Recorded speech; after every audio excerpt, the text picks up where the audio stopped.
Hello, welcome to another Gespies Atari stuff video. Since the Atari 2600 Plus, I've been buying Atari Game Cartridges again now and then. That's how I came across this game on the Dutch website Marktplaats, which is some kind of Dutch eBay. So it's a Ms Pac-Man game. The successful Pac-Man port after the disaster of the original Pac-Man port. But as you can see, the label has faded quite a bit. But for that reason the seller didn't ask much for it. In this video we will see if we can create a new label so we can store this cartridge to its former glory.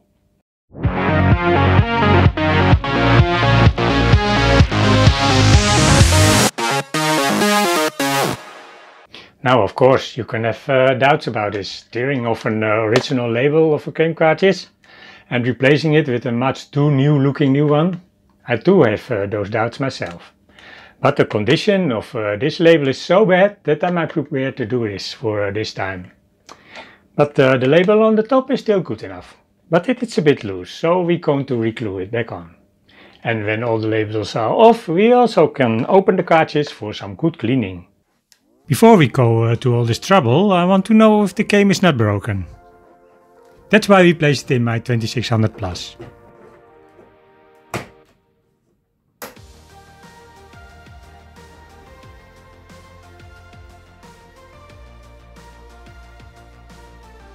It looks like it's going to load it. Yes, it works. Now let's play some Ms Pac-Man.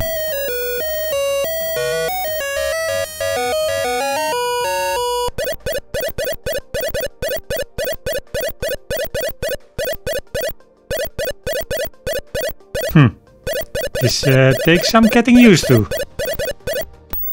You see? Goes wrong right away.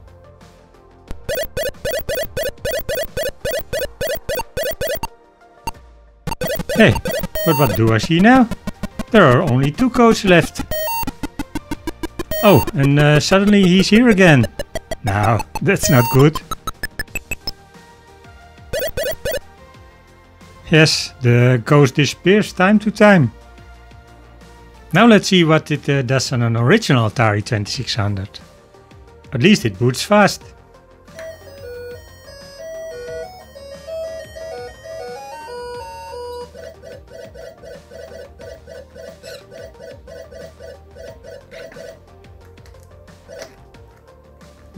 So far so good.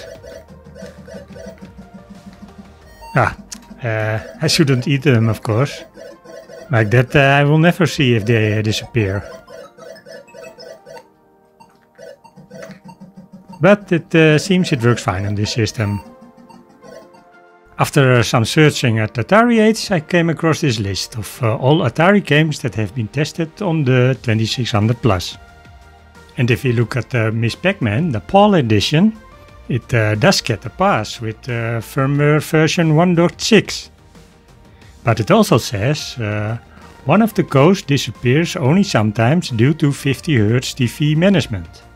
So it is a known problem. Ms Pac-Man PAL edition works fine on a real Atari 2600. But it has a glitch on the 2600 Plus. Now I updated the firmware of my 2600 Plus to version 1.1 a while ago. But in the meantime there is version 2.0. Maybe the problem is solved with this version. It's worth a try, so I'm going to update my 2600 Plus. How that should be done you can see step by step in one of my videos. I will show the link to that video somewhere here. But I will also place a link in the description down below. On the Atari website there is now a firmware upgrade guide. This describes how to upgrade the firmware of the 2600 Plus. There is also a link to the files needed for this. The description is quite extensive. You can find the link to this page in the description below this video. We start by updating the cartridge dumper. I still have the drivers installed from the previous update. So when I connect the 2600 Plus, it is found immediately. With the download button, the dumper on the 2600 Plus is updated.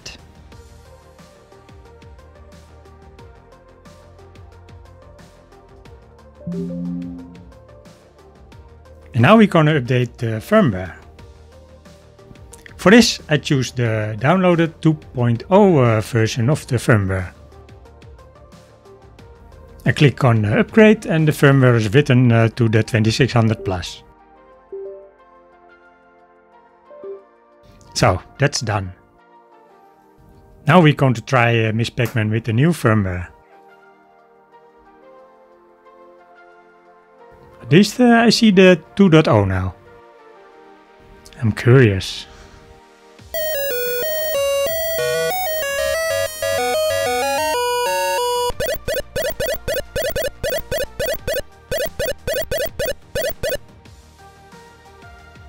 That is so far so good. No, don't eat it. Well, that looks good. It seems like it's solved. Now we can start on the label. On Atari Age you can find a page of P. Boland. You can order new labels for your cartridges from him. They look nice. Only a bit difficult to send them all the way from the US to Europe, especially if you only need one. That's why I started googling for Ms Pac-Man labels. There are a number of photos of the cartridge. I downloaded a number of them. This one looks nice, but you can see that the lighting on the top left is lighter than the bottom right. This one is better, but the resolution is too low. It is clearly visible in the text at the bottom. This actually also applies to this one. That's why I decided to draw a label myself. We start by measuring everything on the label.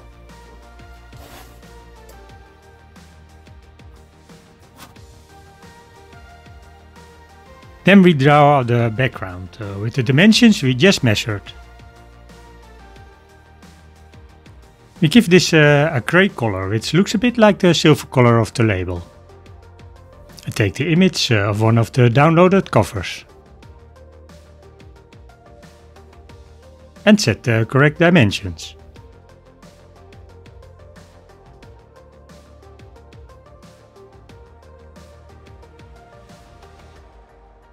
For the correct position I make an helper item.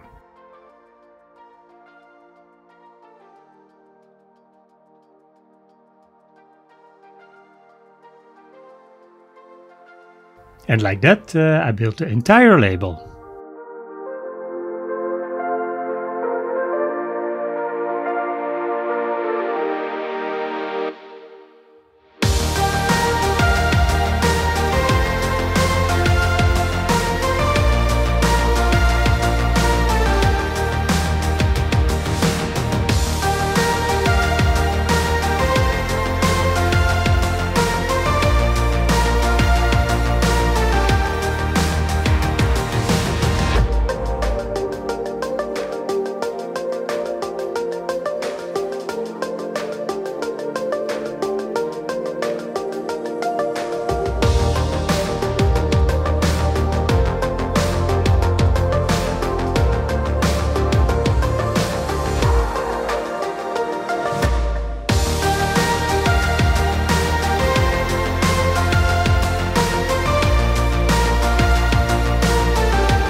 And this is the final result.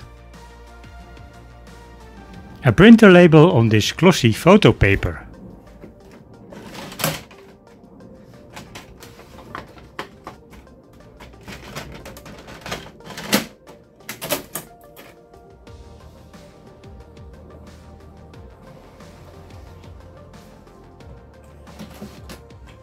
Well, I'm quite happy with the end result.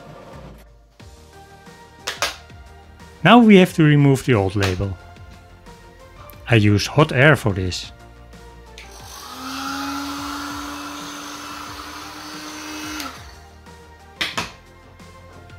Let's see if it comes loose now.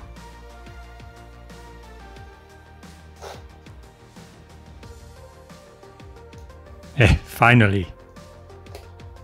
Removing the old label with hot air was so difficult that I'm not going to try that for the label on the top.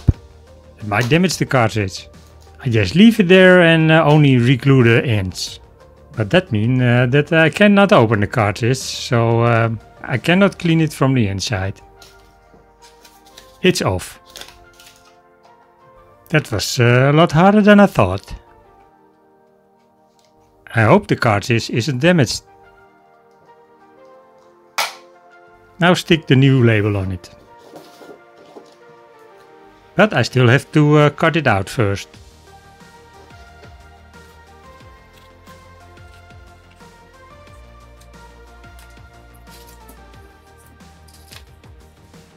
Of course, with some rounded corners.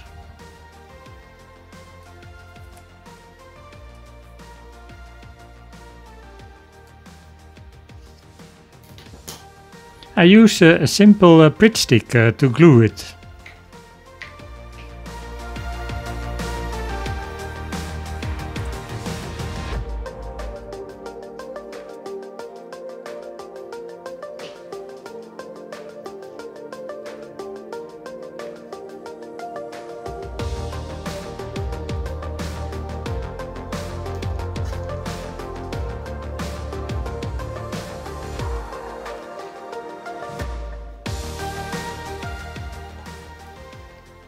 Nice, huh? Now a little glue on those loose ends of the label on the top.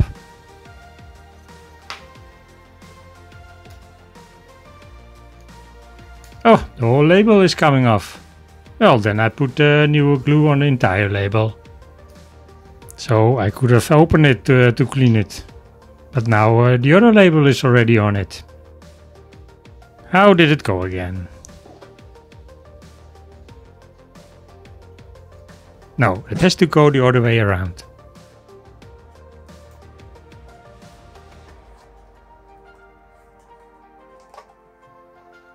And here we have the end result. I think it's a big improvement. But does it mean that all the outdated labels now has to be replaced? Activision cartridges are known for the glue coming through the label after all those years. But do all those labels now has to be replaced? I did this with this Enduro cartridge. But the original was badly damaged. The same goes for this River Raid cartridge. But these are two games that I recently bought. The Chopper Command and Pitfall cartridges are the same one from my youth. I'm not so eager to replace the labels on those. So, the label of the Ms Pac-Man cartridge is a big improvement. I'm aware that there are also disadvantages. For example, I think I can no longer sell this cartridge, or I have to clearly state that the label is not original. But what do you think about replacing labels? Do you have a problem with that, or are you fine with that as long as it's for your own use? Let me know in the comment section below this video. With this we come to the end of this video. Thanks for watching. And if you found this a useful video, please click on the like button. And if you click on subscribe, then new videos will appear in your YouTube feed. And you also support this channel with that. For now I say until the next recipe Atari stuff video, bye!